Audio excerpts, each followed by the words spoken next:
Yo, what is going on, you guys? It's your boy King Sanders here, and we are back with another day of sports betting. This is going to be for Thursday, October 20th slate of NBA action. I'm super excited to dive into it. We do actually have two really good games on tonight. We do actually have the Bucks and the 76ers. That should actually be a pretty solid game. I know that the spread is like 4.5 right now in favor of the 76ers. Then we do also have the Lakers and the Clippers. Always a pretty good game whenever those two teams do end up facing off. And I believe that the Clippers are like 5.5 point favorites, I believe. So it should really be two very solid games here. I'm really excited to be watching some NBA basketball once again. But before we go ahead and dive into the plays, I did just have a couple announcements here. First things first, you guys absolutely crushed the sub button. You guys absolutely crushed it with the support yesterday. You guys got me so many subscribers as of yesterday, and we ended up crushing 7,000. We're already at 7,100. So I just wanted to go ahead and say thank you guys so much. Seriously, it's unreal. I had never thought that I would be able to hit 7,000 in general. And the fact that you guys just, as soon as the NBA season picked back up, you guys started rolling it back in. Seriously, thank you guys so much for all that. Thank you for all the comments. Thank you for everything. It truly does mean a lot. So we will be doing the giveaway for the NBA jersey. It'll be on next Tuesday, like I had kind of, teased at in the last couple videos. So make sure that if you guys are new, make sure that you guys do like, comment, subscribe, turn on that notification bell so that way you guys do have a chance at winning that NBA jersey. But without any further ado, just a quick shout out here to all of our members here on the channel. Thank you guys so much for everything that you guys do, and thank you guys so much for giving such a small channel such a big chance. As I always say, it truly does mean the absolute world to me, so much more than you guys will ever know. So without any further ado, let's go ahead and do a quick recap as of yesterday. Not necessarily the greatest day. We ended up going 2-2 on our plays, and we'll kind of talk about them. We did end up having Sadiq Bey over 17.5 points versus the Magic at -113. Was probably my favorite play of the entire day. Sadiq Bey actually started out the game pretty good. I think he had 8 points in the first half, I believe. The only issue is, and he actually had 6 in the first quarter. He ended up scoring another bucket early in the second quarter, or as soon as he got put back in the second quarter. Then after that, he didn't take a single shot in the second half. Not even one. He literally only took 5 shots in the first half and did not take a single shot in the second half. So it was very unfortunate. Sadiq Bey had plenty of open opportunities too. For some reason, he just did not want to shoot the ball, and I really can't understand why, but he just did not want to shoot the ball. So it is what it is. There's nothing we can really do about that one.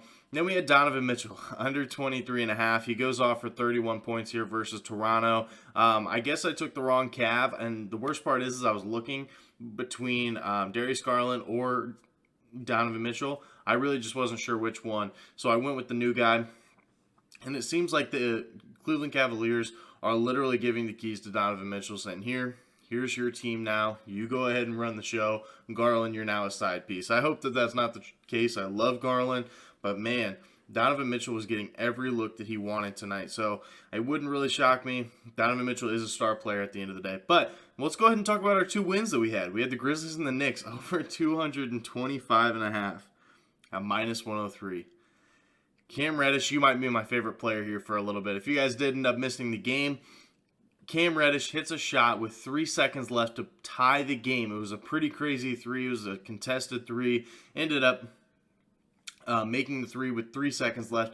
The game ends up going into overtime, and then the over hits barely. It literally hit by I think it was by 2 or 3. It was by barely any. But as I always say, a game is never over until a game is truly over. So it ended up working out for us. We got super lucky, but hey, at the end of the day, it ended up working out. Money's money. Then we did have the Bulls +7 versus the Heat. Man, I'm so stoked about this one. I can't believe the Bulls won. I can't believe the Bulls covered this. I obviously made a joke about it yesterday. I was like, don't bet this, don't bet this. But it actually ended up working out, and they actually won the game outright. That's pretty sweet. I'm super stoked for my Bulls, especially with no Zach LaVine, and the fact that they were able to still win that game. Hey, I'll take that any day of the week. But without any further ado, let's go ahead and dive into today's plays. I do have just 3 straight player props. I got to be honest, I wasn't a huge fan of what we were seeing when it comes to the spreads. I think that both of them seem pretty trappy. I'll talk about some leans in the at the end of it. But for right now, let's just go ahead and dive into these plays. At number 1 for our first play of the day, We're going Drew Holiday over 19.5 points here versus the 76ers at plus 100 odds. Now, Chris Middleton, did recently just get announced that he is going to be out for a couple of weeks starting the regular season. So he did get injured towards the end of the season last year. It was a pretty serious injury, of course, and he is still going to be out here for the first couple weeks of this regular season. Now, Drew Holiday has been really, really solid here without Chris Middleton on the floor. He's actually covered in 6 straight games without Chris Middleton on the floor, and I think we see another one of those games here from Drew Holiday. The 76ers also, as of last game on opening night, they ended up giving up 35 to both Jaylen Brown and Jason Tatum. Now, I'm not saying that Drew Holiday is as good as either of those guys, but if the 76ers gave up 35 to both of those guys, I definitely think Drew Holiday can get 20 here. So I really do think it's a pretty good spot. Also, the 76ers, as of last game, gave up 126 total points to the Celtics. If they gave up anything near that same amount to this Bucks team, I'm pretty confident that Drew Holiday is going to be getting 20 for sure. Milwaukee also last year played at a pretty fast pace. They were 8th when it comes to pace last year. So they were a top 10 team when it came to pace.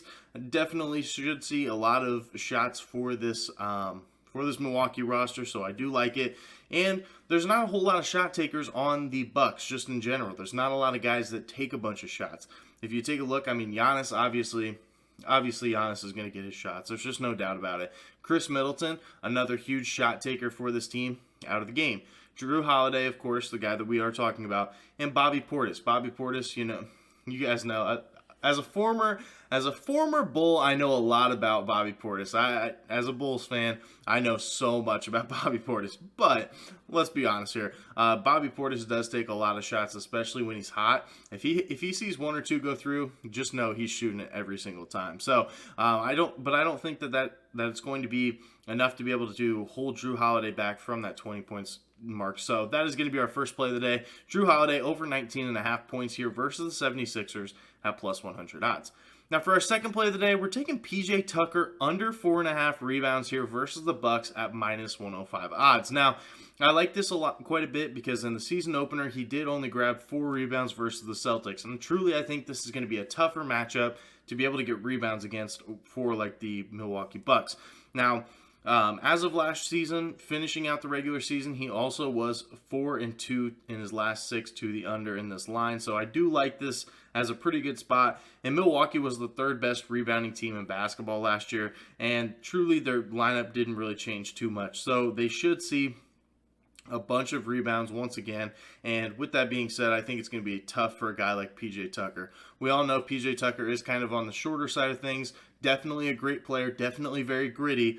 But when it comes to these rebounding lines, take a look at all of the bigs that are going to be out on the floor. We have Brook Lopez, who's more than likely going to be starting at center for the Bucks. He's listed at 7-1. We have Giannis, more than likely running the 4 or maybe even the 3 if they end up, since Chris Middleton's out. I don't exactly know how that lineup's going to be, but Giannis at either the 3 or the 4, standing at 6'11". Bobby Portis, who's the backup 4 or the starting 4, I don't know, 6'10". And Joel Embiid on the 76ers listed at 7 foot. And Montrezl Harrell off the bench. Not necessarily like he's tall, but he's still a very, very good rebound.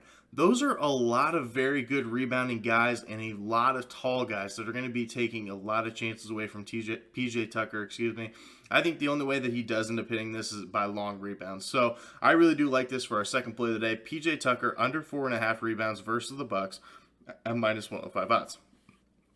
Now for our third and final play of the day, we're taking Zubac over 8.5 rebounds versus the Lakers at minus 115 odds. Now, I like this for a couple different reasons. At the end of last year, Zubac went on a little bit of a tear where he did end up having double-digit rebounds in 4 straight games to finish off the year. And if you take a look at the Lakers on opening night, they did play the Warriors. And the Warriors, while they don't necessarily have tremendous rebounders at their center position, they still gave up. In Kevon Looney, he only played 21 minutes. He had 6 rebounds. And James Wiseman, he only played 17 minutes and had 7 rebounds. So if we're looking at a guy like Zubac, he's probably going to get, I would say, probably like 25 to 28 minutes. and he's a very, very solid rebounder. So I think that he can go ahead and get it done here for us. And in the last game that Zubac did play for the Lakers, or play against the Lakers, excuse me, he did play 25 minutes, and he was able to grab 9 rebounds in that game. So able to cash it for us, and I think that he can do that once again. Anthony Davis, as of this past season and kind of into the start of this season, he has been playing a lot more of an inside game lately. He hasn't really been shooting a whole lot of threes. I think last game he attempted 3. So definitely doesn't really scare me a whole lot. And the Lakers, they are sort of running like a small ball lineup with Anthony Davis at the 5.